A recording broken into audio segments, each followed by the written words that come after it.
Hi అండి. Good afternoon అండి. బాగున్నారా మీరందరూ? నేను మీ ప్రిస్కిల్లాని. మరి మేము బాగున్నాం, మీరందరూ కూడా బాగున్నారు అనుకుంటున్నానండి. మరి చాలామంది వీడియోలు చూసి మరి చాలా మమ్మల్ని ఎంతగానో ఆదరిస్తున్నారు. అందుని బట్టి చాలా థ్యాంక్స్ అండి మీ అందరికీ. మరి ఈరోజు అయితే నేనైతే మా ఇంట్లో పిల్లలకి పులిహోర చేస్తున్నానండి. మరి మాకు చాలా ఇష్టం చింతపండు పులిహోర అండి. ఇదిగోండి చింతపండు గట్ట నానబెట్టుకున్నాను. తర్వాత ఇదిగోండి అన్నం అయితే 1 కేజీ బియ్యం తీసుకుని అదిగోండి అన్నం ఉడుకుతుంది. అన్నం అయితే వండుకుంటున్నాను. మరి పులిహోర ఎలా చేస్తానన్నది ఇప్పుడైతే నేను మీకు చూపిస్తానండి. ముందైతే ఇదిగోండి చింతపండు నేను తీసుకొని ఇదిగోండి కొంచెం నానబెట్టుకున్నాను. ఒక 100 గ్రాముల పైనే అయితే వేసుకున్నాను. ఇప్పుడు శుభ్రంగా బాగా మనం ఏం చేయాలంటే ఇలాగా ఇదిగోండి చింతపండు అయితే చక్కగా ఇలాగ రసం పిండుకున్నాను నేను. మరి నేను చేసుకునే పద్ధతిలో మీకు చూపిస్తానండి. చాలా బాగుంటుందండి. ఇదిగోండి చింతపండు అయితే చక్కగా నానబెట్టుకుని ముందు మరి నేనైతే ఇందులో చిక్కగా గుజ్జు అయితే తీసుకుంటున్నానండి. ఇదిగోండి అన్నం అయితే రెడీ అయిపోయింది, ఉడికిపోయింది అన్నం. మరి చాలా చక్కగా చూసారా, ఇదిగోండి ఎలా వచ్చింది చూడండి అన్నం. మరి పులిహోరకి అన్నం అయితే నేను వండుకున్నానండి. ఇప్పుడు ఏం చేస్తానంటే నేను ఈ అన్నం తీసి పక్కన పెట్టి చింతపండు ఇదిగోండి రసం పిండేసానండి. మొత్తం ఇదిగోండి రసం చింతపండు రసం పిండేసి పొయ్యి పెడుతున్నాను. ఇది బాగా ఉడికించుకోవాలండి ముందైతే. ఈ ప్రాసెస్ చాలా బాగుంటుందండి. ఒకసారి నేను చేసిన తర్వాత చూసి ప్రతి ఒక్కరు కూడా ఒకసారి చేసుకుని చూడండి, చాలా బాగుంటుంది. ఇదిగోండి ఇప్పుడు ఇది చింతపండు పులుసు ఏం చేయాలంటే ఇలా ఉడుకుతూ ఉంటుందండి. ఉడికేటప్పుడు మనం ఏం చేయాలంటే అందులో ఉప్పు కూడా ఇందులో వేసుకోవాలండి. ఉప్పు కొంచెం ఎక్కువ వేసుకోవాలండి. చింతపండు కదండి పుల్లగా ఉంటుంది, తర్వాత అన్నంలో కూడా సరిపోవాలి కాబట్టి. అదిగోండి తర్వాత అందులోనే నేను పసుపు కూడా వేస్తున్నానండి. పసుపు తర్వాత వాటితో పాటు నేను ఇదిగోండి కొంచెం మెంతులండి. మెంతులు చూసారా, మరి ఎక్కువ కాదు తక్కువ కాదు, కొంచెం వేసుకుంటున్నానండి మెంతులు. ఇప్పుడైతే ఇలా ఉడుకుతూ ఉండాలండి, ఉడికించుకోవాలి. తర్వాత ఉడికిన తర్వాత కొంచెం దగ్గరికి వచ్చేసరికి ఇంకోటి వేస్తాను అందులో, అది చూపిస్తానండి. ఇదిగోండి చింతపండు అయితే ఉడుకుతూ ఉందండి. ఇదిగోండి ఇవన్నీ వేసిన చింతపండు ఉడుకుతూ ఉంది. ఇది బాగా దగ్గరికంట ఎగిరిపోవాలండి. నేను చూపిస్తాను మీకు. అయితే ఈ లోపు నేను ఏం చేస్తానంటే ఇదిగోండి అన్నం మరి మనం ముందుగా మరి ఉడికించుకున్న అన్నం అయితే ఇదిగోండి నేను ఇందులో వేస్తున్నాను.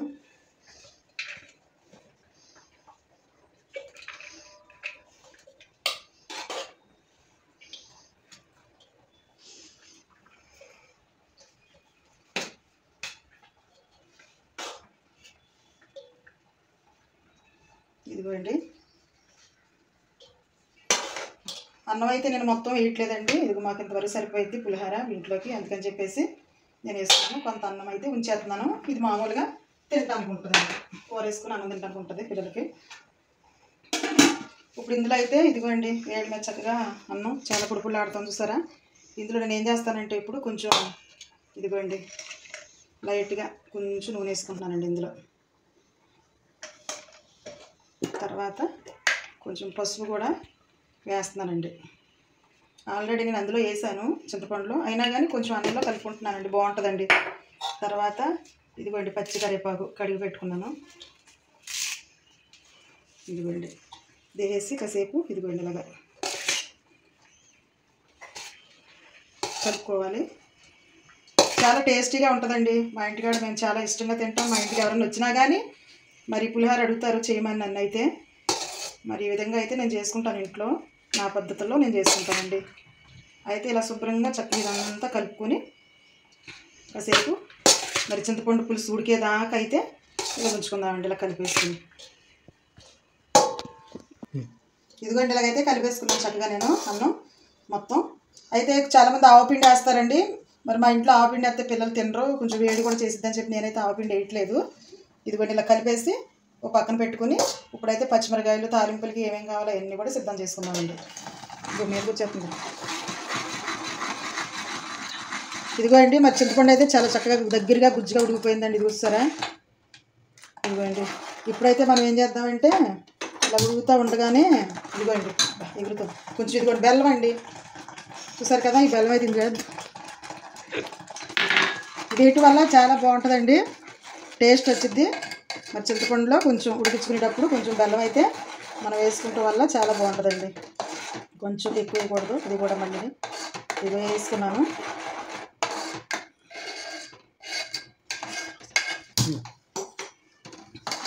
ఇదిగోండి మరి కాపేస్తున్నాను నేనైతే. అదిగోండి ఆపేసాను. మరి చక్కగా చూస్తారా, ఇదిగోండి రెడీ అయిపోయింది చింతపండు పులుసు అయితే. చింతపండు పులుసు ఉడకబెట్టుకున్నాను. ఇక్కడేమో ఇదిగోండి అన్నం అయితే కలుపుకున్నాను. పసుపు, కొంచెం నూనె, కరివేపాకు అన్నీ వేసి ఇదిగోండి ఈ విధంగా అయితే నేను కలుపుకున్నాను కదా. ఇప్పుడు ఇందులో నేను ఏం చేస్తానంటేనండి, ఇదిగోండి ఇప్పుడు ఈ చింతపండు ఉడకబెట్టిన చింతపండు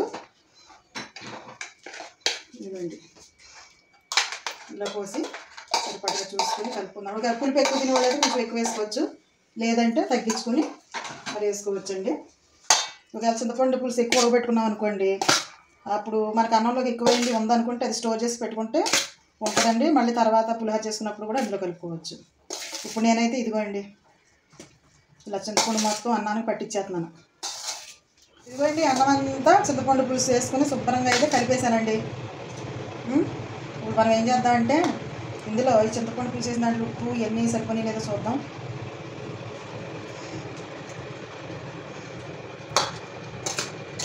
ఉప్పు, పులుపు మొత్తం అన్నీ సరిపోయాయండి.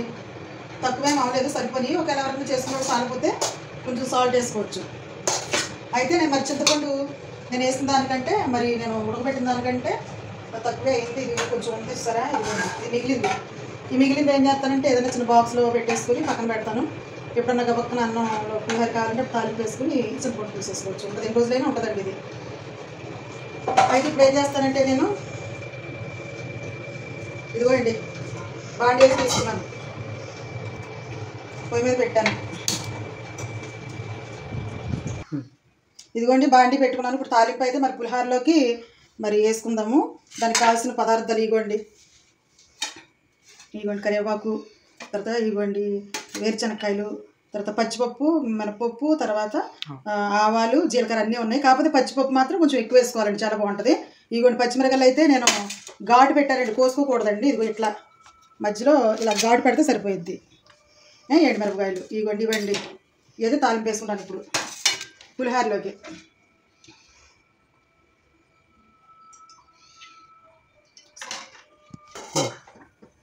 నూనె పోసుకున్నాను కదండి. ఇప్పుడు ఫస్ట్ అయితే నేను ఏం చేస్తానంటే వేరుశనక్కాయలు అయితే వేసుకుందాం ఫస్ట్.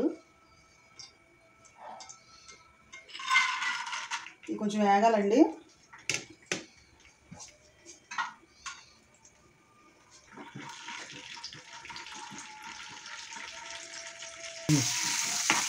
ఇదిగోండి ఇవన్నీ వేసుకున్నాను కదా, ఇవి వేగుతూ ఉన్నాయి. ఇవి కూడా వేసుకున్నాను. తర్వాత పచ్చిమిర్చి, తర్వాత ఎండుమిరపకాయలు ఇవన్నీ చక్కగా వేగాలండి. ఇదిగోండి ఇవి వేగుతున్నాయి, వేగిపోవచ్చినాయి. ఇంకా లాస్ట్లో అయితే కరివేపాకు అయితే వేద్దాం. కరివేపాకు వేసేసరికి పులిహోర వాసన వచ్చేస్తుందండి. ఇది మొత్తం అన్నీ ఇలా తాలింపు వేసుకోవాలి. పులిహోర 2-3 రకాల పద్ధతులు ఉన్నాయండి చేయడానికి, కానీ నేనైతే ఈ పద్ధతిలో చేసుకుంటున్నాను. 1 గంట అయిపోయింది, తాలింపు అయితే అయిపోయింది. ఇప్పుడు కూడా ఆపేసాను. ఇప్పుడు ఈ తాలింపు తీసుకెళ్ళి ఇంకో 1 నిమిషాల నుంచి ఇవ్వండి. చూడండి ఎండుమిరగాయలు పచ్చిమిరగాయలు ఉన్నాయి. తింటానికి నంచుకోవడానికి బాగుంటుందండి. పులిహోర అనగానే పచ్చిమిరపకాయలు ఎండుమిరపకాయలు బాగుంటాయండి. మొత్తం వేసాను చూసారు కదా. ఇప్పుడైతే దీన్ని శుభ్రంగా మంచిగా ఇలా కలుపుకోవాలండి. ఇవన్నీ ఇంట్లో కలుసుకోవాలి. ఇదిగోండి మొత్తం అయితే పులిహోర మొత్తం తాలింపులో వేసి మొత్తం కలిపేశానండి. చూసారు కదా చాలా చక్కగా మరి రెడీ అయిపోయిందండి. మరి ఈ పులిహోర అయితే మనకి చక్కగా ప్రసాదాలకు కానీ లేకపోతే పలహారాలకు కానీ లేకపోతే ఎవరైనా చుట్టాలు వచ్చినప్పుడు కానీ చేసి పెట్టారంటే చాలా బాగుంటుందండి. తర్వాత ఇది 2 రోజులైనా కానీ ఇట్లాగే ఉంటుందండి, పాడైపోదు, చాలా బాగుంటుంది పులిహోర. ఒకసారి మీరు కూడా ట్రై చేయండి. మరి ఇదిగోండి ఈ వీడియో కనుక మీకు నచ్చినట్లయితే లైక్ చేయండి, షేర్ చేయండి, సబ్స్క్రైబ్ చేయండి. బాయ్ అండి.